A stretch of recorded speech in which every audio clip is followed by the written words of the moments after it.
শুনি আছে এয়া 90 মেগাহাৰ্জ আন্তৰংগ মুক্ত মন মুক্ত চৰ্চা উত্তৰ পূৰ্বাঞ্চলৰ প্ৰথমটো সামূহিক অনাতাঁৰ সেৱা যি পৰিচালিত হয় কৃষ্ণকান্ত সন্দিকৈ ৰাজ্যিক মুক্ত বিশ্ববিদ্যালয়ৰ অন্তৰ্গত। প্ৰিয় বন্ধু, এয়া ষ্টুডিঅ'ৰ মজিয়াত আপোনাৰ সৈতে আপোনাৰ কথা বন্ধু মই লিপিকা আছো আমাৰ দ্বিতীয় অধিৱেশনৰ জৰিয়তে, আৰু এই মুহূৰ্তত আপোনালোকলৈ আগবঢ়াইছো আমাৰ অন্য এটি অনুষ্ঠান যাৰ নাম হৈছে দাপোন। পিছে বন্ধু, আপুনি নিশ্চয় জানে যে দাপোন শিতান্তিত বা অনুষ্ঠানটিত আপোনাৰ বাবে লৈ আহো মই একোগৰাকীকৈ অতিথি। পিছে আজি এগৰাকী অতিথি নহয়, আজি আছে দুগৰাকীকৈ অতিথি আমাৰ সৈতে, আৰু দুয়োগৰাকী অতিথিয়ে হৈছে মাতৃকন্যা। আৰু এই মাতৃকন্যাৰ যুগল বন্দীত আজিৰ আমাৰ অনুষ্ঠানটি বিশেষ হৈ পৰিব বুলি আমি আশা কৰিছো, আৰু আশা কৰিছো আপুনিও শুনি নিশ্চয় ভাল পাব বুলি। পিছে আমাৰ সৈতে আছে আন্তঃৰাষ্ট্ৰীয় বঁটা প্ৰাপক বিশিষ্ট আৰ্টিষ্ট বুলি কলো। তেখেতে বিভিন্ন ধৰণৰ ভাস্কৰ্য শিল্পৰ সৈতে জড়িত হৈ আছে। বিভিন্ন ঠাইত তেখেতে সুনাম কঢ়িয়াই আনিছে আমাৰ অসমৰ বাবে। তেখেত হৈছে অৰুন্ধতী চৌধুৰী বাইদেউ। বাইদেউ, আপোনাক স্বাগতম জনাইছো। আৰু ইয়াৰ আগতেও আমাৰ বাইদেউ আমাৰ সৈতে আছিলে, আমাৰ অনুষ্ঠান এটি কৰিছিলো বাইদেউৰ সৈতে, আৰু তেতিয়াও বহু কথা পাতিছিলো, আৰু কিছু কথা কৈছিলো যে সকলোবোৰ কথা পাতি দিলে কেতিয়াবা বহু কথাই ৰৈ যায়, আৰু সেই ৰৈ যোৱাৰ বাবে আজি আকৌ আমি একলগ হৈছোহি, আৰু নতুন নতুন কামৰ সৈতে আপুনি ইতিমধ্যে হয়তো জড়িত হৈছে, গতিকে সেই সন্দৰ্ভতো আমি কথা পাতিম। আৰু লগতে এটা ভাল খবৰ বাইদেউৰ বাবে, আৰু লগতে আমাৰ অসমৰ বাবেও, কিয়নো বাইদেউৰ কন্যা তেখেতে মিছ ইউনিভাৰ্চ অফ ইণ্ডিয়াত ৱাইল্ড কাৰ্ড এণ্ট্ৰিত পাইছে, আৰু যাৰ বাবে এটা বাইদেউৰ বাবেতো সুখবৰ হয়ে, আমাৰ অসমবাসীৰ বাবেও এটা সুখবৰ আৰু গৌৰৱৰ ক্ষণ বুলি কৈছো, কাৰণ আমাৰ উত্তৰ পূৰ্বাঞ্চলৰ ৰিপ্ৰেজেণ্ট কৰিছে, আৰু সেই সন্দৰ্ভত আমি কথা পাতিম। আৰু তেখেত হৈছে অঞ্চুলা বৰুৱা। স্বাগতম জনাইছো তোমাকো। নমস্কাৰ। হয়, আৰু যিহেতু আজি আমি কথা পাতিম তোমাৰ সৈতে, তোমাৰ মাৰ সৈতে, দুইটাৰে কৰ্মৰ খতীয়া নাচিয়া ল'ম পিছে আমাৰ অনুষ্ঠানটিত। পিছে বাইদেউ, পুনতে আপোনাৰ পৰা আৰম্ভ কৰিব বিচাৰিছো। যিহেতু আপুনি অৰুন্ধতী আৰ্ট গেলাৰীখনৰো চোৱা চিতা কৰে, যিহেতু আপোনাৰ এখন নিজৰ প্ৰাণ বুলিয়ে কলো, নিজৰে যিহেতু এটা সন্তানৰ দৰে আপুনি তুলি তালি তাক ডাঙৰ দীঘল কৰাৰ দৰে, গতিকে এই গেলাৰীখনৰ সৈতে কিবা নতুন খবৰ বা নতুন কাম আপোনাৰ, যিহেতু আমি গম পাইছো সৰু সুৰাকৈ বিভিন্ন কাম কৰি আছে।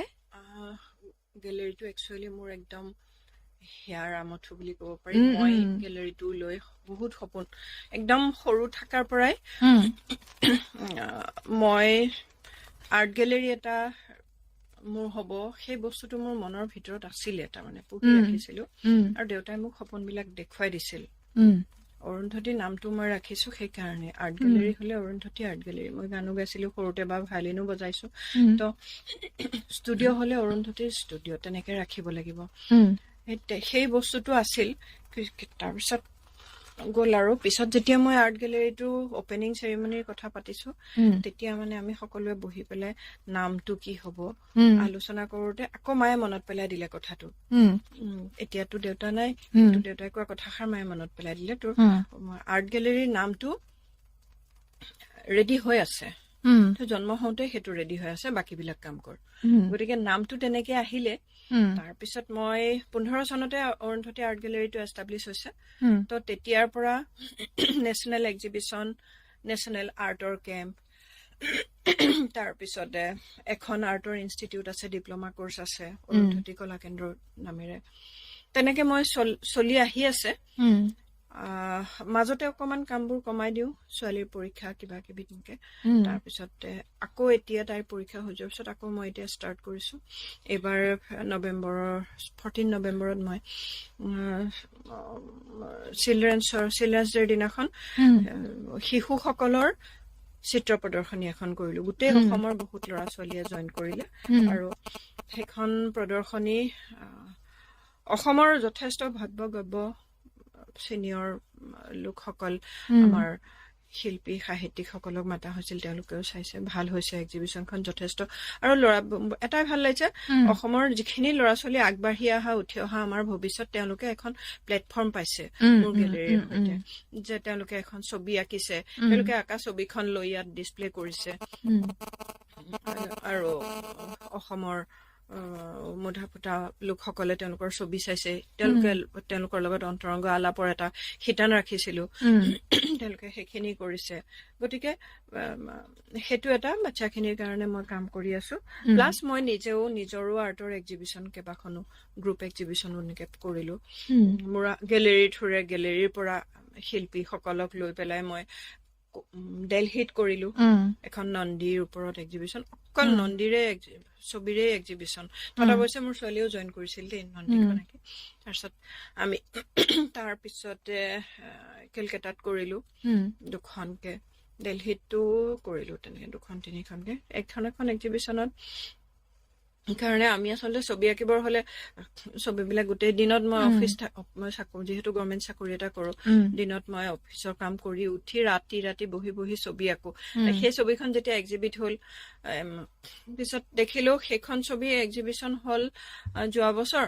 এই বছৰ জানুৱাৰী মাহত সেইখন ছবিয়ে এৱাৰ্ড এটা পালে। প্লাছ মোৰ আৰ্ট গেলেৰীলৈ পৰা আৰু যিসকল আৰ্টিষ্টক লৈ গৈছিলো তেওঁলোকৰ তাৰ পৰা 6জন আৰ্টিষ্টে লৈ এৱাৰ্ড আহিছে। মোৰ আৰ্ট গেলেৰীৰ কাৰণে সেইটো এটা সুখবৰ। নিশ্চয় নিশ্চয়। আৰু যিহেতু আপুনি উল্লেখ কৰিলে যে আপুনি ময়ো কৈছো যে আপোনাৰ কাৰণে সন্তানৰ দৰে আপোনাৰ প্ৰাণ আপোনাৰ গেলেৰীখন।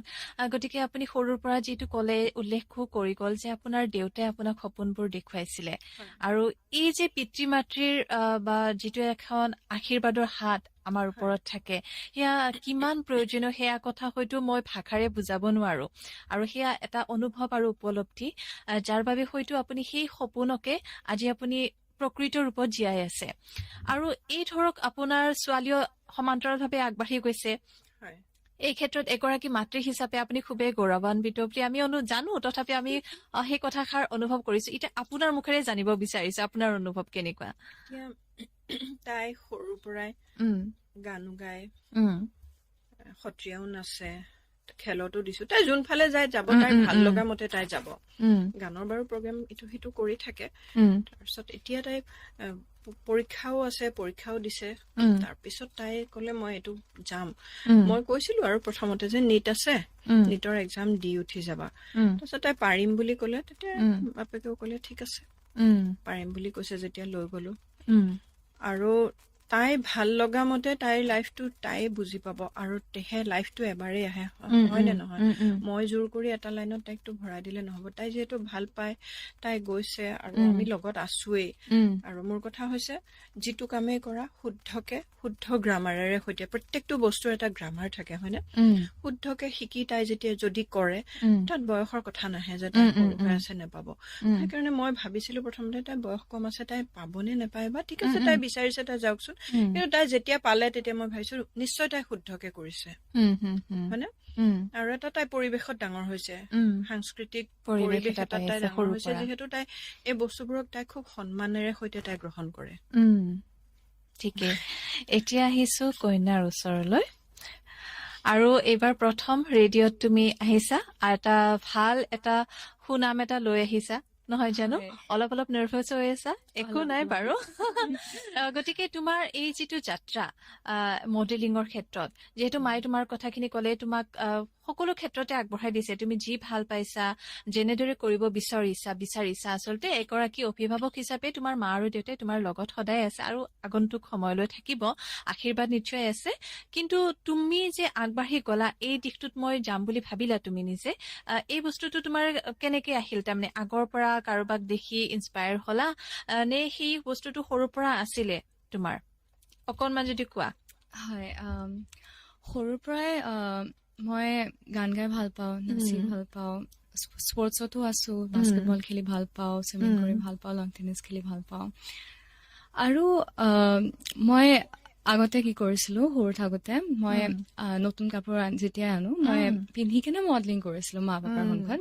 সদায় যিমানে কাপোৰ আনো এটা এটাকে পিন্ধি কেনে, মাৰ হিলছ পিন্ধি কেনে মডেলিং কৰো। আৰু মাহঁতে ক্লাব বজাই, যেতিয়া মই 2-3 বছৰ আছিলো তেতিয়াৰ পৰা সেইটো চলি আহিছে। তাৰপিছত যেতিয়া টিভিত ঐশ্বৰ্যা ৰায়, সুস্মিতা সেন তেওঁলোকক দেখো, আৰু তেওঁলোক ইমান পাৱাৰফুল হয়, আৰু ইমান ইম্পেক্ট আছে তেওঁলোকৰ ছ'চাইটিত, আৰু ইমান বোল্ড হয়। এণ্ড কিমান পাৱাৰফুল হয় সেইটো চাই মই বহুত ইনস্পায়াৰ হৈছিলোঁ। তেতিয়া মই গম পালোঁ যে এইটো প্লেটফৰ্মে পাৱাৰ দিয়ে আৰু মানে নিজে নিজৰ ওপৰত কনফিডেন্সটো Confident, হয়। আনি দিয়ে এটা I am the best platform সেই ফিলিংটো দিয়ে এটা প্লেটফৰ্ম দিয়ে আৰু মই ৰিয়েলাইজ কৰিলোঁ যে এইটো লাইনে মোক টানিছিলে। মোৰ লাগিছিলে যে মোৰো হ'ব মন আছে ঐশ্বৰ্য ৰায়ৰ নিচিনা। তেওঁৰ নিচিনাটো কোনো হ'ব নোৱাৰে ডেফিনেটলি, বাট তেওঁ মোৰ ইনস্পিৰেশ্যন বুলি ক'ব অনুপ্ৰেৰণা পাৰি। পাইছিলে, হয়। সুস্মিতা সেন বহুত ইনস্পিৰেশ্যন পাইছিলোঁ। চ' তেনেকে মোৰ এনেকুৱা লাগিছিল সৰুৰ পৰাই যে মই পাৰিম মিছ ইউনিভাৰ্ছ। এইটো মোৰ সৰুৰ পৰাই সপোন আছিলে। চ' লাহে লাহে ডাঙৰ হৈ আহিলোঁ যেতিয়া মই বৰ্ডছো হ'ল, তাৰপিছত নীট আছিলে। মোৰ লাষ্ট 1 বছৰৰ পৰা এইটো আছিল যে এতিয়া মোৰ বয়স হৈছে 18, চ' মই পাৰিম এতিয়া ৰেজিষ্টাৰ কৰিবলৈ। চ' মই তেতিয়াৰ পৰাই প্ৰিপেৰেশ্যন কৰি আছিলোঁ লাহে লাহেকে, ফিগাৰ এণ্ড অল মেইনটেইন কৰি আছিলোঁ এনেকে। তাৰপিছত ৰেজিষ্টাৰ কৰিলোঁ। তাৰপিছত ফাৰ্ষ্ট ৰাউণ্ড হ'ল তেনেকে মিছ ইউনিভাৰ্ছত চামত টপ 5লৈকে থাকিলোঁ। তাৰপিছত ৱাইল্ড কাৰ্ড অডিশ্যনৰ কাৰণে মোৰ যাবলৈ বহুত মন আছিলে। পাপাক ক'লো, মাক ক'লো, পাপাকো মনালো অলপমান। তাৰপিছত ক'লে পাৰিবা নীটৰ লগত? তেতিয়া লাইক পাৰিম মোৰ সঁচাকে মানে লাগিছে মই পাৰিম দুইটা মেনেজ কৰিব। তেতিয়া পাপাই ক'লে ঠিক আছে, তাৰপিছত মোক লৈ গ'ল দিল্লীলৈ। তেতিয়াও লাইক তাতে কম্পিটিশ্যন বহুত হয় ৱাইল্ড কাৰ্ডত, বিকজ ৱাইল্ড কাৰ্ডত অল অভাৰ ইণ্ডিয়া 200 গাৰ্লছ বা তাতকেও বেছি আহে আৰু অকল 19 গাৰ্লছ চিলেক্ট কৰে তাৰ পৰা। আৰু এনেকুৱা কম্পালচাৰী নহয় যে এটা ষ্টেটৰ পৰা এটা কৰিব। Like out of all the contestants like 200-250 যিমানে গাৰ্লছ আহে তাৰ পৰা অকল 19 গৰাকী চিলেক্ট কৰে। ত' বহুত ভয়ো লাগি আছিলে। আৰু আগদিনাখন মোৰ বহুত ভয় লাগি আছিলে। মই মাক কৈছিলো, কান্দি আছিলো আগদিনাখন মাক কল কৰি কেনে। মায়ে কৈছে তুমি পাৰিবা, নিজৰ ওপৰত বিশ্বাস ৰাখা, ইমানখিনি বিশ্বাস ৰাখিছা যদি আগদিনাখন তুমি বিশ্বাস ৰাখা। তাৰপিছত যেতিয়া লাইক ফাইনেল চিলেকশ্যন যেতিয়া হৈছে, যেতিয়া মোৰ কণ্টেষ্টেণ্ট নম্বৰটো এনাউন্স কৰিছে, তেতিয়া সেইটো মমেণ্টত মই মোৰ পাপাক দেখিছো ষ্টেজৰ তলত। পাপাৰ চকু জলজলি হৈ গৈছে। ত' তেতিয়া লাইক এটা ফিল হৈছে যে য়েছ মই মোৰ পেৰেণ্টছক প্ৰাউড কৰিব পাৰিছো। That is the moment I felt কি আজি কিবা এটা কৰিব পাৰিছো, ওৱান ষ্টেপ এহেড। খুব সুন্দৰ। আৰু এয়া ক্ষণ কেৱল সেইখিনিতে সীমাবদ্ধ নহয়, আৰু আছে। পিছে সাধাৰণতে কিছুমান ক্ষেত্ৰত দেখা পোৱা যায়, এগৰাকী মাতৃ হিচাপেও আপুনি ক'ব পাৰিব এই কথা, যিহেতু আমি এখন সমাজত থাকো, সমাজত বিভিন্ন শ্ৰেণীৰ লোক থাকে। কিছুমানে মডেলিংটো খুব এটা বেলেগ দৃষ্টিৰে চায়, আৰু কিছুমানৰ কাৰণে এয়া একো ডাঙৰ কথা নহয়, এটা কৰ্ম, এটা প্ৰত্যেকৰে।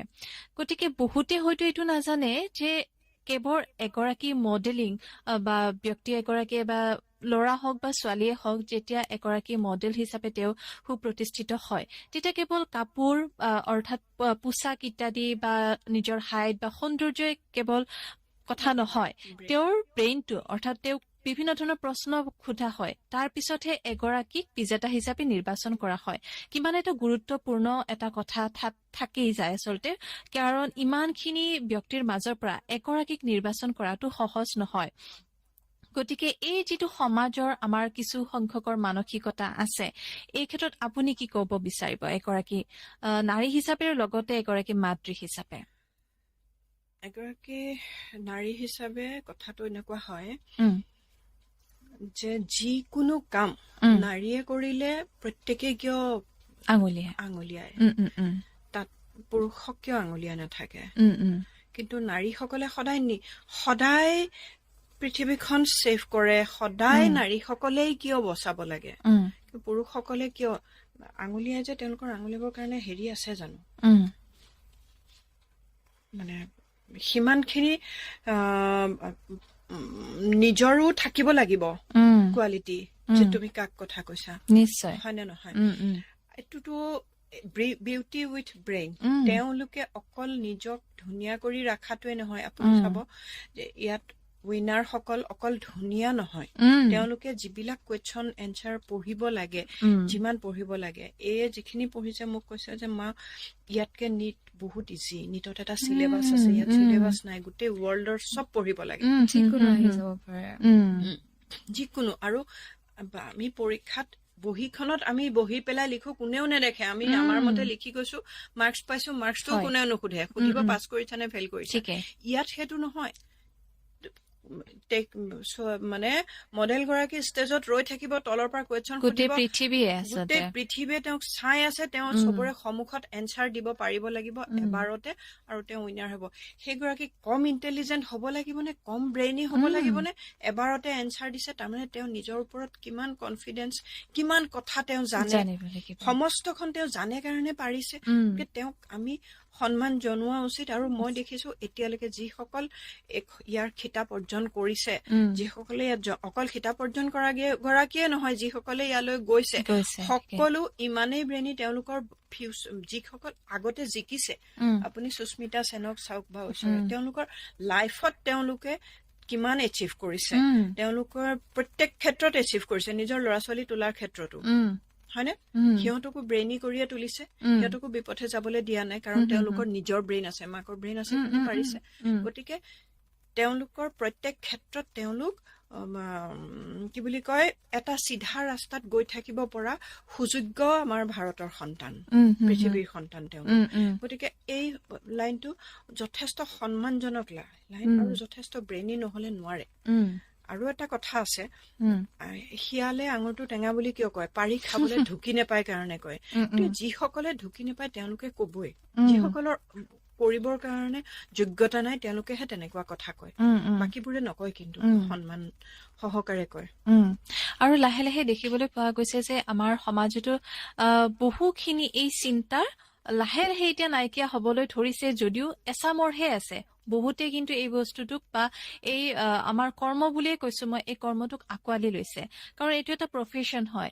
আৰু এই ক্ষেত্ৰত হয়, আৰু ইয়াত বিভিন্ন ধৰণৰ ট্ৰেইনিং দিয়া হয়, যিসকলে পাৰ্টিচিপেট কৰে বা এই দিশটোত আগবাঢ়ি যাম বুলি ভাবে, খুব সুন্দৰভাৱে তেওঁলোকক ট্ৰেইনিং দিয়া হয়, কোৰ্চ কৰোৱা হয়, কেনেদৰে কথা ক'ব লাগে, কেনেদৰে নিজকে প্ৰেজেন্ট কৰিব লাগে, এই সকলো বস্তু আচলতে এটা লাইফ স্কিল হয়।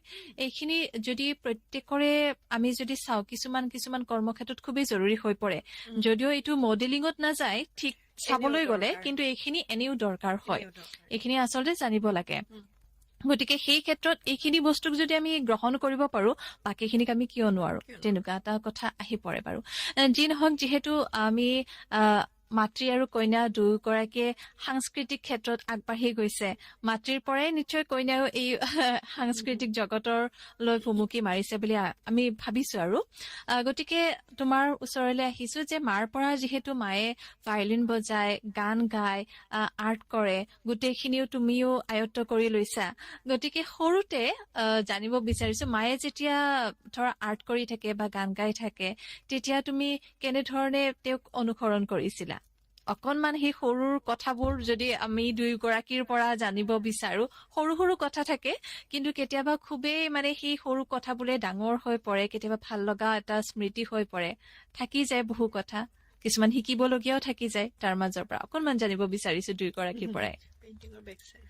সৰুতে মই একদম সৰু থাকোতে ডেৰ দুই বছৰৰ বয়সত মায়ে যেতিয়া পেইণ্টিং কৰি থাকে, ময়ো ব্ৰাছ লওঁ, ময়ো মাৰ কালাৰ প্লেটৰ পৰা কালাৰ লওঁ, আৰু মাৰ পেইণ্টিঙৰ পিছফালে আকো। আৰু মই কওঁ যে মা, মই যেতিয়া ডাঙৰ হৈ যাম, মই সন্মুখত থাকিম আৰু তুমি সৰু হৈ যাবা, তুমি পিছফালে আঁকিবা। চ' তেনেকুৱাকে সৰুৰ পৰাই মই কালাৰ্ছ মই খাইছো, কালাৰ্ছ গাতো আঁকিছো।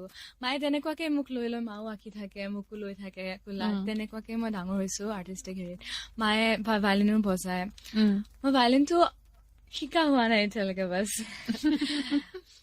বাকী পেইণ্টিঙো কৰো এতিয়া। মই সৰুৰ পৰাই আৰ্টিষ্টিক হেৰিতে ডাঙৰ হৈছো, সেইটো কাৰণে মায়ে মোক ডান্সতো দিছে, আৰ্টতো দিছে, মিউজিকতো দিছে, এতিয়া চাপৰ্ট কৰি আছে। খুব সুন্দৰ। আৰু বাইদেউ আপোনাৰ পৰা জানিব বিচাৰিছে, যিহেতু নিটৰ কাৰণে প্ৰিপেয়াৰ কৰিছে বা নিট এক্সামো দিছে, গতিকে বিভিন্ন জনৰ এনেকুৱা থাকে নিজৰ সন্তানক লৈ যে ডক্তৰ হ'ব লাগিব, ইঞ্জিনিয়াৰ হ'বই লাগিব, বেলেগ ফালে যাবই নালাগে বা এইটো লাইনতে যাব লাগিব। কিন্তু সেই ক্ষেত্ৰত আপুনি তাই যিখিনি ভাল পায় আপোনাৰ সন্তানে, সকলো দিশতে আগবঢ়াই দিছে। এতিয়া যদি আজি কেইদিনমান পাছলৈ যদি কয় মই ডক্তৰ নহওঁ, তেতিয়া আপুনি কি ক'ব? নাই সেইটো হ'বই লাগিব বুলি ক'ব জানো? নহয়, তাই যিটো ভাল পায় তাই সেইটো কৰিব। আৰু তাই ডক্টৰ তাই ডেণ্টেল পঢ়িম বুলিহে তাই নিট দিছে। সেইটো তাই নিজৰ ডিচিছন, নিজৰ চইচ। সেইটো তাই নিজৰ চইচ। মোৰ চইচ সেইটো নহয়, সেইটো তাই নিজৰ চইচ। গতিকে তাই নিজে দিম বুলি পেলাই দিছে। মই কৈছিলো যে আৰু কিবা কিবি এক্সাম বিলাক আছে, তুমি গোটেইবোৰ দিয়া। মই নিদিওঁ, মোক কিয় তুমি ডাইভাৰ্ট কৰিছা, মই এইটোৱে পঢ়িম। গতিকে সেইটো তাই নিজৰ ওলোটা হ'ল আচলতে। সেইটো তাই নিজৰ চইচ। আৰু মই তাই নিজে কব যে মই তাইক পঢ়িবৰ কাৰণে ৰিকুৱেষ্ট কৰাতকে মই তাইক ৰিকুৱেষ্ট কৰো তুমি গান গোৱা, নিজৰ কাম তুমি গান গোৱা, তুমি তোমাৰ নিজৰ বাকী খিনি কাম কৰা। পঢ়াটোতো চবে পঢ়াই আৰু পঢ়িবই, পাছ কৰিবই, পঢ়িবই, ৰিজাল্ট ভাল হবই। সেইটো এটা আমাৰ অৱশ্যে ফেমিলিটোৱে তেনেকুৱা, পঢ়া শুনাত খুব আগবঢ়া। প্ৰত্যেক ধৰক মোৰ দেউতা প্ৰফেচাৰ, মা গভৰ্ণমেণ্ট হায়াৰ ছেকেণ্ডেৰী গোপাল বৰুখনৰ পৰা ৰিটায়াৰ কৰিছে, বা তাইৰো দেউতাক ইঞ্জিনিয়াৰ, ময়ো গুৱাহাটী ইউনিভাৰ্চিটিৰ মই টপাৰ। আমাৰ ফেমিলিটো এনেকুৱা আছে, পঢ়া শুনাটো হবই, সেইটো মানে কনফাৰ্ম বস্তু এটা, সেইটো এটা কনফাৰ্ম বস্তু। গতিকে মই বাকী খিনিৰ কাৰণে তাইক কৈ থাকো, গান গোৱাচোন, গান গোৱা, সময় পাইছা, ব'লা ব'লা, অকমান ৱাকটোকে কৰাচোন। হে তেনেকুৱা মানে বাকী কাম খিনিত হে গোটেই জীৱনটো কৰিব লাগিব। পঢ়াটো এনেকুৱা বস্তু, আমি পৰীক্ষাটো দিয়াৰ পিছত, ৰিজাল্ট ওলাৰ পিছত আৰু নপঢ়িলেও হ'ব। মই এতিয়া পঢ়িলো হৈ গ'ল, এতিয়া চাকৰি কৰি আছো। কিন্তু কালচাৰেল বস্তুখিনি, মিউজিক হওক, আৰ্ট হওক, আমি সেইখিনিৰ চৰ্চা সদায় হৈ থাকিব লাগে। সেইখিনি আচলতে জীৱনৰ লগত সদায় লাগি থকা বস্তু। সেইখিনিত আমি বেছিকে সময় দিব লাগে। মানুহে ভাবে সেইটোহে এক্সট্ৰা, নহয়, সেইটোহে মেইন। কেতিয়াবা ধৰক আমি মনত বিভিন্ন ধৰণৰ কথা চলি থাকে, কেতিয়াবা মন বেয়া লাগে, কেতিয়াবা আমাৰ পৰিস্থিতিবোৰে তেনেকুৱা হৈ যায়। তেতিয়া কিন্তু আমাক আমাৰ চাকৰিটোৱে নবচাই বা মন ভাল নলগা, আমাৰ যিখিনি স্কিল থাকে সেইখিনি আমাক আমাৰ মনটো ভাল লগায় বা এটা বেলেগ এটা জীৱন এটা দিয়ে আচলতে। বহুতৰে বিভিন্ন ধৰণৰ সমস্যা থাকে, তেতিয়া কোনোবাই যদি গান গাই ভাল পায়, কোনোবাই লিখি ভাল পায়, সেইখিনি বস্তুতহে আচলতে শান্তি বিচাৰি পোৱা যায়, হয়নে? একদম সঁচা। এবাৰ মই ৰাতিটো ছবি আঁকিছো দেই, আকাশৰ কাম কৰি আছো, পিছদিনাখন অফিচিয়েল এখন মিটিং আছে, সোনকালে যাব লাগে। মই গৈছো, আকাশখন চালো, গৈ আছো, আকৌ আকাশখন চালো, গৈ আছো। 10টা বজাত পাবই লাগে, মই 1:30 বজাত মালে ফোন কৰিছো, মা মই কলৈ গৈ আছিলো? মায়ে কৈছে তোৰ মিটিং আছে। মই গাড়ীত তেলো ভৰালো, মই ৰাস্তাও পাহৰিলো।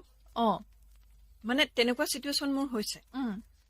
মিটিং গৈ নাপালে, মিটিঙো গৈ নাপালো। তাৰপিছত মোক অফিচৰ পৰা মই ৰিপ্লাই দিব লগা হৈছে, কি হৈছে।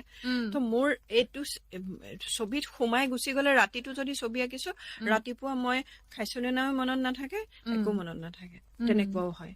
আকৌ কেতিয়াবা গোটেই ৰাতিটো ছবি আঁকিলো, আঁকি উঠি ৰাতিপুৱা 2 ঘন্টামান শুলো, গা চা ধুলো, ইহঁতৰতো খোৱা বোৱা বিলাক ময়ে কৰো। কৰি মেলি মই যেতিয়া যাওঁ, মোক ছবি সুধে তই ফেচিয়েল কৰি আহিছ। মোক গোটেই ৰাতিটো মই ছবি আঁকিছো। আচল কথাটো হৈছে কি, মই ভাল পোৱা কামটো কৰিছো।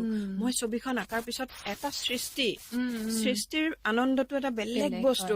ছবিখন আঁকাৰ হৈ যোৱাৰ পিছত চাই পেলাই যিটো ভাল লাগিছে, সেই ফ্ৰেছনেছটো সিহঁতে ভাবে মই ফেচিয়েল কৰি আছো, কিন্তু ৰাতিটো মোৰ টোপনি ক্ষতি। গতিকে তাকে সেইকাৰণে মিউজিক এণ্ড আৰ্টে মানুহক এটা নতুন জীৱন দিয়ে। ঠিকে। আৰু য'ত নেকি টোপনি ক্ষতি হলে চকুৰ গুৰি কলা পৰে, মানে মানুহে গম পায় আৰু টোপনি ক্ষতি হৈছে বুলি, আপোনাক ওলোটা ফেচিয়েল কৰি অহা বুলি। সঁচাকৈ কি শক্তি এটা থাকে, নহয় জানো সেয়া? আৰু বাইদেউ, আপুনি যিহেতু ইমান বছৰ ধৰি আৰ্টৰ সৈতে জড়িত হৈ আছে, গতিকে বিভিন্ন ধৰণৰ আপুনি নতুন নতুন যুৱচামৰ সৈতেও কাম কৰিবলৈ পাইছে।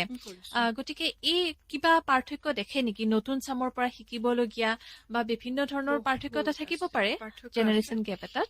গতিকে কেনেধৰণৰ? কিয় নাথাকিব? এতিয়া আমি আমাৰ লগৰ খিনিৰ সৈতে কাম কৰিলে সেইটো এটা বেলেগ বস্তু। আৰু মই মোৰ আৰ্ট গেলেৰীৰ সৈতে নতুন ল'ৰা ছোৱালী খিনিক খুব সাঙুৰি আনো। মই মোৰ আৰ্ট কলেজলৈ গৈ পঢ়ি থকা ফাইনেল ইয়াৰ ল'ৰা ছোৱালী বা নতুনকে পাছ কৰা 2 বছৰমান হৈছে, সেইখিনিক লৈ পেলাই মই আৰ্টৰ কেম্প কৰিছো। সাঁচিপাতৰ পুথিৰ ছবি অঁকুৱাইছো, কণ্টেম্পৰেৰী আৰ্টৰ কেম্প কৰাইছো। মই গভৰ্ণমেণ্ট অফ ইণ্ডিয়াৰ পৰা স্পনচৰশ্বিপ লৈও কৰিছো, মই নিজেও আনি পেলাই কৰিছো। তেওঁলোকৰ হেৰিটো বেলেগ, চিন্তাধাৰাটো বেলেগ। তেওঁলোক মানে একদম আজিকালিৰ এতিয়াৰ যোনটো জেনেৰেশ্যন, এই জেনেৰেশ্যনটোৰ চিন্তাধাৰাবোৰ বেলেগ। সিহঁতক মই দেখিছো, সিহঁতে কাকো বেয়া নাপায়। আমি অকমান সময়, আমাৰ জেনেৰেশ্যনটোৱে অলপ সময় হেৰি কৰিলে, মোৰ ছবি বেয়া পায় নেকি বাৰু, একো কমেণ্ট নকৰিলে, সিহঁতে কাকো বেয়া নাপায়। উম, সিহঁতে নিজৰ ছবি আঁকিলে, নিজৰখন কৰিলে, উম, তোৰ এইখিনিত বেয়া হৈছে ঠিক কৰ, এইখিনিত কৰিলে ভাল হ'ব, হয় নেকি, ঠিক আছে, সিও মানি লৈছে। উম, তো সিহঁতে কাকো বেয়া নাপায়, উম, কাকো হিংসা নকৰে। এই নতুন জেনেৰেশ্যনটোৰ এটা নতুন থিংকিং। উম, মানুহে এই জেনজি কি বস্তু নাজানো বুলি কৈছে, নহয় জেনজি বস্তু বা ইহঁতৰ জেনেৰেশ্যনটো মই দেখিছো ইহঁত বহুত বেলেগ ধৰণৰ। সিহঁতে আমি শিকোৱাতকে সিহঁতে নেটৰ পৰাও বহুত বস্তু শিকিছে। উম, সেইটোও হ'ব পাৰে, হয়তো নিগেটিভ বস্তু নোচোৱা ল'ৰা ছোৱালীখিনিয়ে মই লগ পাইছো। উম, সিহঁতৰ মানে কি হৈছে, কোনেও কাৰো লগত মই তৰ্কাতৰ্কি কৰা বা বেয়া পোৱা সেই ফিলিংছটো দেখা নাই। প্ৰত্যেকে প্ৰত্যেকৰ ছবিখন ভাল পায়, প্ৰত্যেকে প্ৰত্যেকৰ স্কাল্পচাৰটো ভাল পায়। সিহঁতৰ কিবা বেয়া দেখিলে শুধৰাই দিলে আমি বেয়া পাওঁ। মোৰ কথাটো কৈছে, কিবা আমাৰ জেনেৰেশ্যনত সেই বস্তুটো আছিল, এতিয়াৰ জেনেৰেশ্যনত সেইটো নাই কাৰণে সিহঁতে বেছি আগবাঢ়িছে। আৰু নতুন নতুন বস্তু সিহঁতে বেলেগ বেলেগ মেডিয়া দি নিজে নিজে এক্সপেৰিমেণ্ট কৰি কৰি কাম কৰাৰ এটা সাংঘাতিক স্পৃহা আছে নতুন ল'ৰা ছোৱালীখিনিৰ। সিহঁতৰ লগত কাম কৰি ভাল লাগে। এইখিনি বস্তু সঁচাই সেইখিনি সময়ত যিটো সময়ত আপুনি শিকিছিলে অ। সেই বস্তুখিনিৰ আৰু এতিয়াৰ সময়ৰ লগত বহুখিনি পাৰ্থক্য বহুত বেলেগ। আৰু হয়তো এনেকুৱা হ'ব পাৰে আজিকালিৰ সময়ছোৱাত যিহেতু ছচিয়েল মিডিয়া বা আমাৰ নেটৱৰ্কটো ইমান বহল হৈ গৈছে যে আমি বাচ্ছা এটা জন্ম হোৱাৰ লগে লগে সকলো কথা যেন জানে তেনেকুৱা এটা অনুভৱ হয়। অকনমান মোবাইলটো ল'ব জনা হলেই যে পৃথিৱীৰ সমস্ত খবৰ তেওঁলোকে ৰাখে আচলতে। আৰু কেতিয়াবা কিছুমান কথা সৰু সৰু কথাত এনেকুৱা ভাল লাগে যে সৰু ল'ৰা বা ছোৱালীয়ে হওক নিজৰ মাক দেউতাকক যেতিয়া মোবাইলটো চলাবলৈ বা বস্তুখিনি শিকাই দিয়ে, যেতিয়া মাক দেউতাকে ভালদৰে নাজানে, দেখি ভাল লাগে আচলতে। সেই সময়ৰ পৰিৱৰ্তন, সময়ৰ লগত আচলতে আগবাঢ়ি যাব লাগিব আমি প্ৰত্যেকে। ইহঁত বহুত আগবঢ়া, বহুত আগবঢ়া মানসিকভাৱেও। যিখিনি আমাৰ আইতাহঁতে আমাক কৈছিল যে মানুহক ফটককে বেয়া কথা কব নাপায়, মানুহক হেৰি নাপায়, এতিয়া আমি আইতাহঁতৰ পৰা শিকিছিলো, কিন্তু এতিয়াৰ ল'ৰা ছোৱালী খিনিও কয় আমাক সেইটো কথা। তাৰমানে সিহঁতে সেইখিনি জানিয়েই জন্ম হৈছে, তেনেকুৱা লাগে তাৰমানে। হয় হয়। আৰু পৰিৱেশৰ প্ৰভাৱ নিশ্চয় আছে। তাৰ মাজতে যিসকলে ধৰক বিভিন্ন ধৰণৰ বা পৰিৱেশেই হওক বা ঠিক পৰিৱেশো নহয়, কিন্তু আমাৰ সমাজৰো কিছুমান ক্ষেত্ৰত হয়তো দুখ থাকিব পাৰে সামাজিকভাৱে, যে বহুতে বিপথে পৰিচালিত হয়, আগবাঢ়ি যায়। এনেকুৱা আমি ল'ৰা ছোৱালী দেখিবলৈ পাইছো যে তেওঁলোকৰ ঘৰতো খুব সুন্দৰ পৰিৱেশ, বা ল'ৰা বা ছোৱালীটো খুব এটা ভাল, পঢ়া শুনাটো ভাল, কিন্তু হঠাতে কিবা এটা বেলেগ ধৰণৰ কাম কৰি দিয়ে। আমি হয়তো কোনেও সেই বস্তুটোৰ বাবে প্ৰস্তুত নাছিলো। গতিকে এনেধৰণৰ যিবিলাক হৈ থাকে, আমি খবৰবোৰ শুনিবলৈ পাওঁ, তাৰ আঁৰত বাৰু কেনেকুৱা ধৰণৰ কথা থাকিব পাৰে? তাৰমানে সিহঁতৰ মাইণ্ডটো ল'ৰা ছোৱালী বিলাকৰ হওক, অকল ল'ৰা ছোৱালীৰে নহয় আমাৰো, আমি অকমান সময় খালী থাকিলে আমি মূৰত বেলেগ চিন্তা নাহে জানো? গতিকে ল'ৰা ছোৱালী খিনিৰতো আৰু আহিব। সিহঁতেতো একদম চৰাই হৈ উৰিয়ে যাব খোজে, হয় নে নহয়? আমাৰেই যায় দেখোন তেনেকুৱা মনটো। গতিকে সিহঁতক মাইণ্ডটোত চিন্তা কৰিবৰ কাৰণে সিহঁতক ছবি আঁকাব লাগিব, গান গোৱাব লাগিব, সিহঁতক বেলেগ বেলেগ কাম বিলাক কৰোৱাই সিহঁতৰ মাইণ্ডটো কন্ট্ৰলত আনিব লাগিব। এতিয়া বেলেগ কথা নকওঁ, আমাক মেডিটেশ্যন কৰিব দিলে চকুটো মুজি আমি কৰিম, বাচ্ছা এটাই কৰিব জানো? কিন্তু সিহঁতৰ বাচ্ছাটোক যদি মাতি আনি 2.5 বছৰীয়া বা 3 বছৰীয়া বাচ্ছাটোক যদি ছবি আঁকিব দিওঁ, ইমান মন দিয়াকে মাতি থাকিলে নুশুনে। তো সেইটো তাহাঁতৰ meditation. So' with music and art সিহঁতক মেডিটেশ্যন কৰোৱাটো, মেডিটেশ্যন কৰোৱাব নালাগে, সেইখিনি কৰিব দিলে মেডিটেশ্যন হ'ল। আৰু মেডিটেশ্যন কৰা বা ছবি আঁকা ল'ৰা এটা, বাচ্ছা এটা, মেডিটেশ্যন কৰা বাচ্ছা এটা একেই বস্তু। তো সি কেতিয়াও বিপথে নাযায়, কেতিয়াও বিপথে নাযায়। আজিৰ ডেটত আপুনি এটা বস্তু চাব, কোনো শিল্পীয়ে মাৰ্ডাৰ কৰা নাই। একদম সঁচা কথা, হয় নে? গতিকে শিল্পী মনটোৱে বেলেগ। হয়তো মাৰ্ডাৰ কৰা মানুহটোৱে নিজক মাৰ্ডাৰ কৰিব বুলি গম পায়ো তাক ভাল কথাহে শিকাব।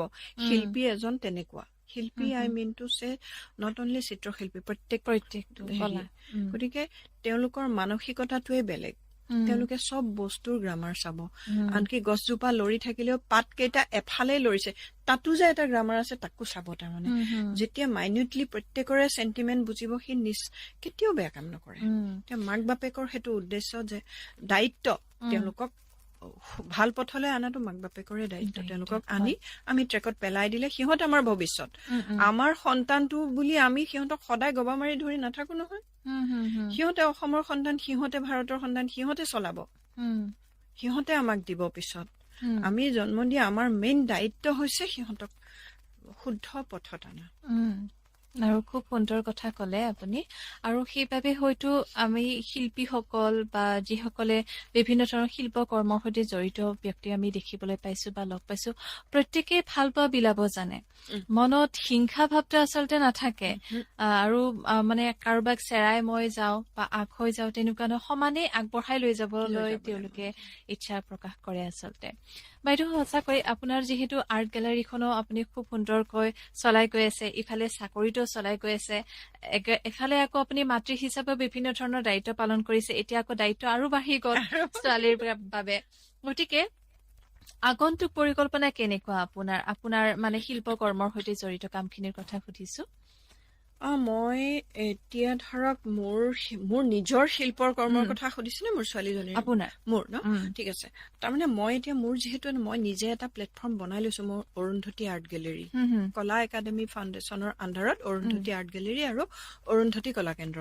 উম, তাত মোৰ ল'ৰা ছোৱালীখিনিক, অকল সৰু ল'ৰা ছোৱালী নহয় দেই, উম, ধৰা ডাঙৰ মোতকে ছিনিয়ৰ লেডিজো আহে মোৰ ওচৰত শিকিবলৈ। উম, তো তেওঁলোকক ৰাস্তা দেখুওৱাটো এটা মোৰ দায়িত্ব। উম, যিসকল আহিছে সকলোকে মই শুদ্ধ পথত নি উম, তেওঁলোকক নিজৰ বাট মুকলি কৰি দিম। মই সেইখিনি এটা মোৰ দায়িত্ব আছে, সেইখিনি কৰিয়ে যাম। উম, তাৰপিছত অৰুন্ধতী আৰ্ট গেলেৰীৰ থ্ৰুৰে মোৰ আগন্তুক এতিয়া মোৰ কাম আছে, আৰ্টৰ কেম্প আছে উম, নেশ্যনেল লেভেলত।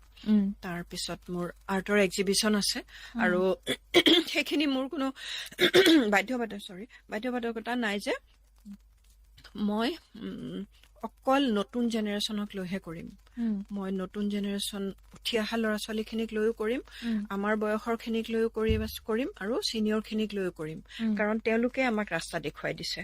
উম, আজি যিখিনি ছিনিয়ৰ চিত্ৰশিল্পী আছে, উম, তেওঁলোকে আমাক যি ৰাস্তা দেখুৱাইছে আমি সেইফালেই গৈছো। উম, গতিকে তেওঁলোকো মোৰ আৰ্ট গেলেৰীৰ কেম্পত আহিব, উম, সমভাগী হ'ব। উম, তেওঁলোককো মই নিমন্ত্ৰণ জনাম উম, আৰু অলৰেডি জনাইছো, উম, বহুতো আহে। উম, গতিকে সকলোকে লৈ মই একেলগে কাম কৰি, আৰু মই অকলে চিত্ৰশিল্পী হিচাপে মই আগুৱাই যাবলৈ আছিল, তেতিয়াহ'লে মই আৰ্ট গেলেৰীটো নুখুলিলোহেঁতেন। উম, সকলোকে লৈ আগুৱাই যোৱাৰ মোৰ এটা সাংঘাতিক হেঁপাহ আছিল সৰুৰ পৰাই। উম, সেইকাৰণে মই এই অনুষ্ঠানটো গঢ়িছো। উম, সকলোকে লৈ মই আগুৱাই যাম। আৰু যিহেতু এইটো মোৰ সাংস্কৃতিক দিশতেই কাম কৰিম, উম, গতিকে মিউজিক উম, আৰু হেৰিৰ সৈতে তাইও কাম কৰিব পাৰিব। উম, এইটো কলা একাডেমী ফাউণ্ডেশ্যনৰ আণ্ডাৰত উম, মিউজিক হওক, তাইৰ নৃত্য, নৃত্য হওক, উম, এই গোটেইখিনি তাইৰ উম, এতিয়া তাইৰ কেটৱাক লৈ উম, গোটেইখিনিৰ কামো ইয়াৰ আণ্ডাৰতে সাঙুৰা হৈ হ'ব। যাব। গতিকে তাইও ইয়াৰ আণ্ডাৰতেই তাই কাম কৰি যাব। উম, আৰু ময়ো এনেকে সমস্ত মানে পৃথিৱীৰ শিল্পীসকলক লৈ মই উম, আগবাঢ়ি যাম। অলৰেডি মোৰ এতিয়া বহুত প্লেনিং হৈছে। উম, মানে ইমান দিনটো তাইৰ পঢ়াৰ লগত মই মাজে মাজে আকৌ বহি যাব লগা হয় কামৰ পৰা। উম, এতিয়া মই কামখিনি কৰিবৰ কাৰণে আগবাঢ়িছো আৰু। উম, হয়। বাইদেউ, আৰু এটা কথা জানিব বিচাৰিছো, যিহেতু এতিয়া সামাৰ ভেকেশ্যন হ'ব, উম, গতিকে বিভিন্ন ধৰণৰ কিবা হয়তো পদক্ষেপ লৈছে নেকি আছে আপোনালোকে? এতিয়া চামাৰ অকণমান। ভেকেশ্যনত মানে মই প্ৰত্যেকবাৰেই উম, আৰ্টৰ কেম্প কৰো মোৰ আৰ্ট গেলেৰীত। উম, এইবাৰ 11 আৰু 12 তাৰিখে মোৰ আৰ্টৰ কেম্প আছে। উম, 11 তাৰিখে হেৰি ৱাটাৰ কালাৰ শিকোৱা হ'ব। উম, উম, নিৰুপম বুলি এজন ভাল চিত্ৰশিল্পী আছে। তেওঁ উম, ফ্ৰেন্সতেই থাকে মেক্সিমাম সময়। উম, তেওঁ আপাৰ আছামৰ শিৱসাগৰৰ ল'ৰা। উম, তেওঁ শিকাব উম, ৱাটাৰ কালাৰ, উম, আৰু মই পটাৰী শিকাম। উম, বুজি পাইছেনে? উম, মাটিৰ পট বনাবৰ কাৰণে উম, তাত কেনেকে ডিজাইন কৰিব পাৰি, উম, মই সৰু ল'ৰা ছোৱালীৰ পৰা ডাঙৰলৈকে যোনেই আহে উম, সকলোকে শিকাম। মই দেওবাৰটোত শিকাম, তেওঁ শনিবাৰ 11 আৰু 12 তাৰিখে 11 আৰু 12 জুলাই। সকলোৱে আহি তাত জইন উম, কৰিব পাৰিব। উম। আৰু যদি কোনোবাই ইচ্ছুক কৰে নিজৰ, যিহেতু এতিয়া গৰমৰ বন্ধ হ'ব হয়, লাহেকৈ, কোনোৱে যদি নিজৰ ল'ৰা ছোৱালীক তাত অ, এন্ট্ৰি কৰিব আহিব বিচাৰে, পাৰিব। কেনেদৰে পাৰিব হেৰি কৰিব, মোৰ ৰেজিষ্টাৰ কৰিবৰ কাৰণে? ৰেজিষ্টাৰ কৰিব হলে মোৰ কন্টেক্ট নাম্বাৰটোত ফোন কৰিলে উম, মই ডিটেইলটো দি দিম। উম, 8486208440 মোৰ উম, কন্টেক্ট নাম্বাৰ। দুদিনীয়া কৰ্মশালা। দুদিনীয়া কৰ্মশালা, এইটো উম, খুব ভাল হয় উম, প্ৰত্যেকবাৰে। আৰু নিৰ্দিষ্ট কিবা সময়, যিহেতু আপুনি উল্লেখ কৰে যে বয়সৰ কোনো কথা নাই, বয়সৰ কোনো কথা নাই। সময়সীমাটো সময়সীমাটো 10টা বজাৰ পৰা আবেলি 3টা 4টা 3টা তেনেকে হ'ব। 4টালৈকে থাকিব। হয়। খুব সুন্দৰ। আৰু আমাৰ শ্ৰোতাসকলে নিশ্চয় বাইদেউক যোগাযোগ কৰিব বুলি আমি আশা কৰিছো। যিহেতু অৰুন্ধতী আৰ্ট গেলাৰী বুলি যদি আমি গুগলতো চাৰ্চ কৰো নিশ্চয় আমি পাই যাম এড্ৰেছটো, নহয় জানো? হয়। আৰু বাইদেউ যিহেতু লাহেকৈ আমাৰো সময়ো লাহে লাহে চমু চাপি আহিছে, শেষত আপোনাৰ কন্যাৰ পৰা জানিব বিচাৰিছো, তুমি যিহেতু এতিয়া লাহেকৈ আৰু যাবই লাগিব, গতিকে কেনেদৰে কি কেতিয়া যাবাগৈ আৰু কেতিয়া আৰু এটা নতুন ভাল খবৰ বিজয় হৈ আহিবা, সেই আশা আমি কৰিছো বাৰু। কেতিয়া কেনেদৰে যোৱা সেইখিনি অকণমান কৈ দিয়া। এতিয়া মিড জুলাইত যাব লাগিব, এৰাইভেল আছে তাতে, আৰু ফিনালে হ'ব আগষ্টত হ'ব। আৰু ধৰা তাৰ কাৰণেতো আৰু অলপ প্ৰিপেয়াৰ কৰিব লাগিব। কেনেদৰে নিজকে প্ৰিপেয়াৰ কৰি আছা? Communication prepare